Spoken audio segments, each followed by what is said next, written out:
Welcome students to Keshav Batra conceptual accountancy classes. Students, आज हम class 11th का चैप्टर स्टार्ट करने जा रहे हैं जर्नल। क्या होता है जर्नल वो देखते हैं स्टूडेंट्स। जी जर्नल क्या होता है? Journal is also called books of original entry. मतलब इसका दूसरा नाम क्या है? Books of original entry. जी कोई भी ट्रांजैक्शन सबसे पहले कहाँ रिकॉर्ड की जाती है? जर्नल में। सबसे पहले कोई भी ट्रांजैक्शन कहाँ रिकॉर्ड की जाती है? जर्नल में। जर्नल मीन्स एक एंट्री बनाना जिसके अंदर हम किसी एक एस्पेक्ट को डेबिट करते हैं और दूसरे को क्या करते हैं? क्रेडिट करते हैं। ओके, तो उसकी हम क्या बनाते हैं? हर एक ट्रांजैक्शन की हम क्या बनाते हैं? जर्नल एंट्री बनाते हैं। और स्टूडेंट्स एक चीज का ध्यान रखना, देखिए स्टूडेंट्स हमारी ना कुछ सब्सिडरी बुक्स होती है। सब्सिडरी बुक्स क्या होती है?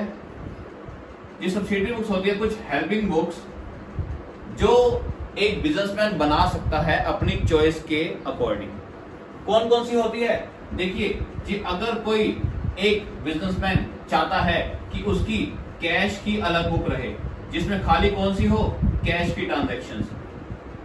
परचेज की क्या रहे? अलग बुक रहे। सेल्स की अलग बुक रहे। ओके, जो चीजें वो सेल कर रहा है उसकी सारी एंट्री उस सेल बुक में करे। ओके, ऐसे ही परचेज रिटर्न की अलग बुक रहे, सेल्स रिटर्न की अलग बुक रहे और जर्नल अलग बुक रहे।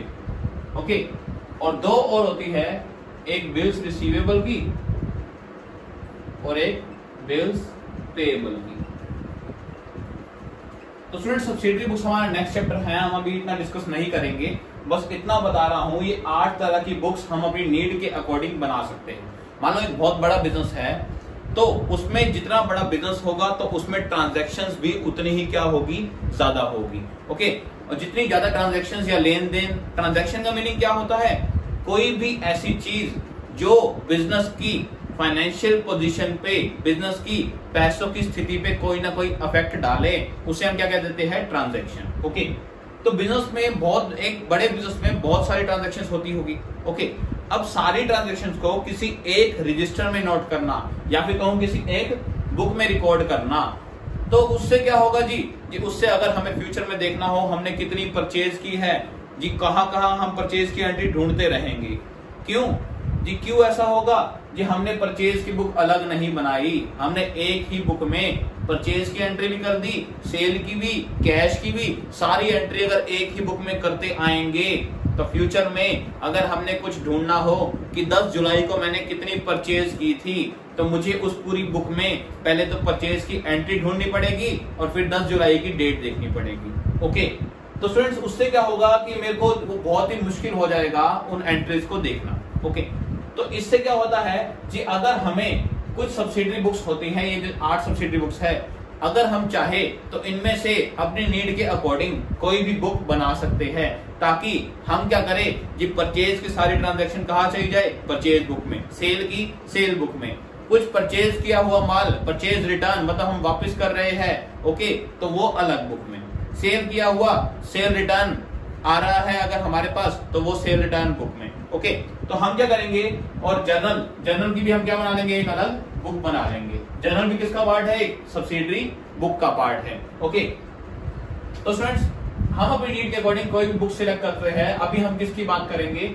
जर्नल की। अभी हम इन बुक्स की बात नहीं करेंगे, ये हम अपने नेक्स्ट चैप्टर में डिस्कस करेंगे। ओके, सब्सिडरी बुक्स वाले में। तो स्टूडेंट्स ये तो हो गई सब्सिडरी बुक क्या है, जर्नल भी क्या है? एक सब्सिडरी बुक्स है जिसका नाम क्या है? दूसरा नाम books of original entry. Okay, जिसके अंदर हम एक एस्पेक्ट को डेबिट करेंगे, दूसरे को क्रेडिट। और स्टूडेंट ध्यान रखना, जर्नल में जो भी एंट्री होती है वो कौन से ऑर्डर में होती है? Chronological order. क्रोनोलॉजिकल ऑर्डर का मतलब क्या होता है जी? Date wise. कैसे? Date wise. मतलब ये नहीं कि आप 1 मई की ट्रांजैक्शन कर रहे हो पहले और उसके बाद कर दो 30 अप्रैल की, ऐसा नहीं होगा। स्टूडेंट्स आपको क्या करना पड़ेगा? आपको डेट वाइज एंट्री करनी पड़ेगी क्रोनोलॉजिकल ऑर्डर में, जर्नल में। ओके, अब स्टूडेंट्स फॉर्मेट क्या होता है जर्नल का? देखिए फॉर्मेट क्या है जी? जर्नल ऑफ जिसका भी आप बना रहे हैं, जर्नल ऑफ राम कुमार, जो भी आपके बिजनेस का नाम है। ओके, तो जर्नल ऑफ कौन सा बिजनेस है उसका नाम आ जाएगा। और क्या आता है जी? देखिए 5 इसके अंदर क्या आएंगे, कॉलम आएंगे। कौन कौन से? Date, particulars, ledger folio, amount debit, amount credit. देखिए डेट तो आ गई, जैसे 1 मई को ट्रांजैक्शन हुई। ओके, पर्टिकुलर्स में क्या आएगा जी? पर्टिकुलर्स में आएगा क्या चीज डेबिट हुई और क्या चीज क्या हुई, क्रेडिट। स्टूडेंट ध्यान रखना, डेबिट के आगे हम क्या लिखते हैं, यहाँ पर कॉर्नर में डेबिट, लाइन के पास कॉर्नर में क्या लिखना है, डेबिट लिखना है। ओके, और क्रेडिट के लिए क्या करते हैं, मान लो एक एंट्री है परचेजेस अकाउंट डेबिट। ओके, तो अगर हमने क्रेडिट की एंट्री करनी है तो क्रेडिट हम कभी लिखते नहीं है, क्रेडिट हम कभी लिखते नहीं है। हम क्या करते हैं, जस्ट यहां से थोड़ा स्पेस देके थोड़ी आगे से 2 स्टार्ट कर देते हैं। क्रेडिट का पहचान क्या है कि आगे क्या आता है, 2। ओके, तो purchase account debit to Ram, कि हमने राम से माल खरीदा है।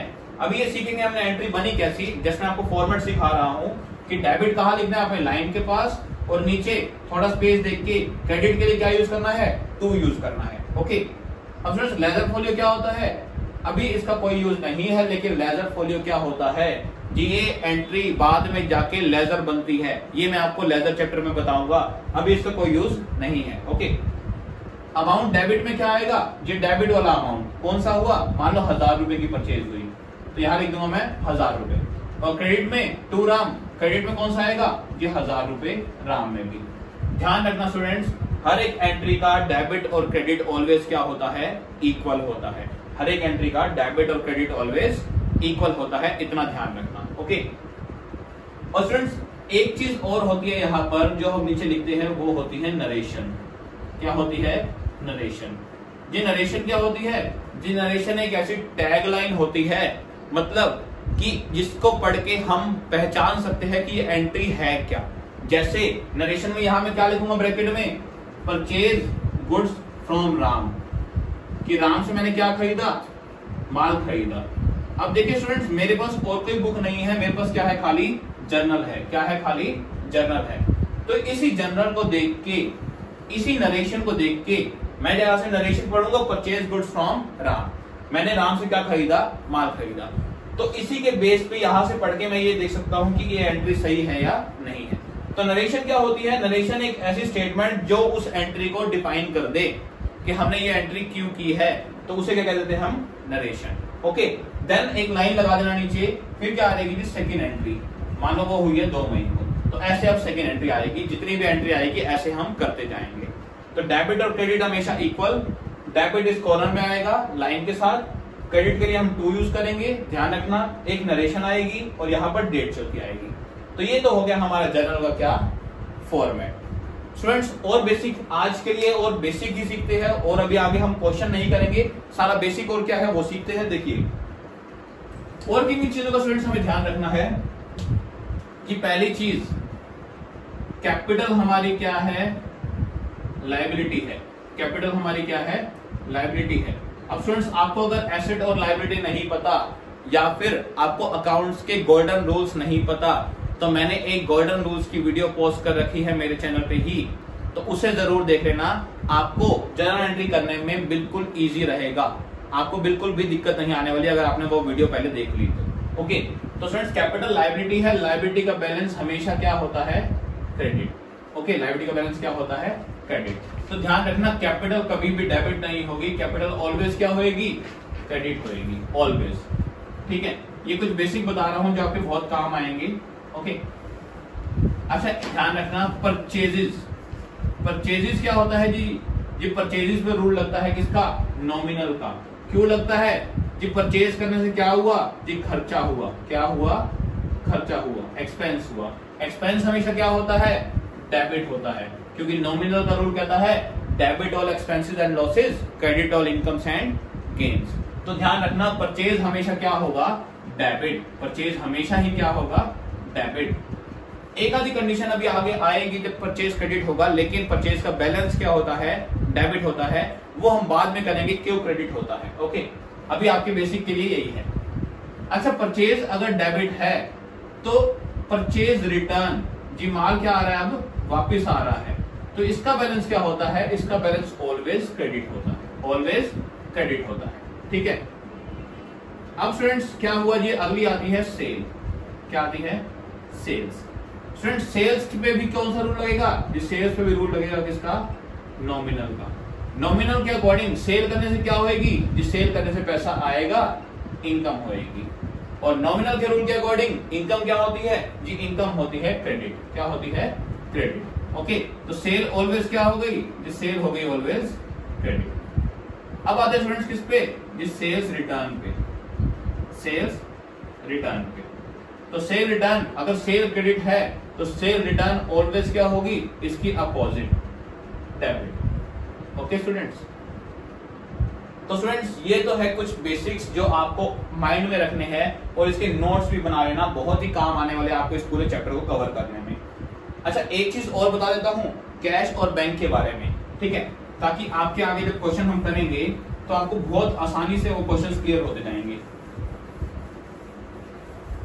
तो स्टूडेंट्स देखिए कैश और बैंक पे क्या है कि कैश और बैंक ये दोनों चीजें ही क्या है? ये दोनों चीजें हमारी एसेट्स है। क्या है? एसेट्स। ओके, और एसेट्स पे रूल लगता है किसका जी? रियल का। किसका? रियल अकाउंट का। जी रियल का रूल क्या कहता है? Debit what comes in, debit what comes in and credit what goes out. Credit what goes out. ये डेबिट जब आ रहा है और क्रेडिट जब जा रहा है। तो स्टूडेंट्स इतना माइंड में रखना, जब कैश आएगा, कैश क्या आएगा मतलब आना कैश। ओके, अब मैं यहाँ पर इंक्रीज लिख रहा डिक्रीज वो आप देखें ना, जब कैश क्या होगा? रिसीव लिख रहा हूं मैं। जब कैश रिसीव होगा तो कैश क्या होगा? डेबिट। ओके, और जब कैश पे होगा तो कैश क्या होगा? Credit always. ओके, और सेम ऐसे किस पे जी? बैंक पे भी। बैंक में पैसा जब आएगा तो डेबिट और बैंक से पैसा जब जाएगा तो क्रेडिट, इस रूल के अकॉर्डिंग कि डेबिट जब आ रहा है और क्रेडिट जब जा रहा है। तो फ्रेंड्स ये था हमारा जनरल का बेसिक। तो अगर आपने ये बेसिक अच्छे से कर लिया और इसके अच्छे से नोट्स बना लिए, आपको जर्नल के चैप्टर में बिल्कुल भी दिक्कत आने वाली नहीं है। ओके, और नेक्स्ट वीडियो में हम स्टूडेंट्स जर्नल एंट्री स्टार्ट करेंगे और सीखेंगे कैसे एंट्रीज बनती है लॉजिकली। बट ध्यान रखना स्टूडेंट्स, एक आपको गोल्डन रूल्स की वीडियो देखनी पड़ेगी और एक ये बेसिक रूल्स देखने पड़ेंगे। उसके बाद ही आपको आसानी से जर्नल चैप्टर बिल्कुल क्लियर हो जाएगा और जर्नल के बेसिस पे ही बाकी सारे चैप्टर्स भी है आगे के। अगर जर्नल नहीं आएगा तो वो भी नहीं आएंगे। तो स्टूडेंट्स टिल देन अच्छे से क्लियर करो दोनों वीडियोस को। मिलते हैं स्टूडेंट्स नेक्स्ट वीडियो में, और टिल देन वीडियो को लाइक करना और चैनल को सब्सक्राइब करना मत भूलना। मिलते हैं स्टूडेंट्स नेक्स्ट वीडियो में।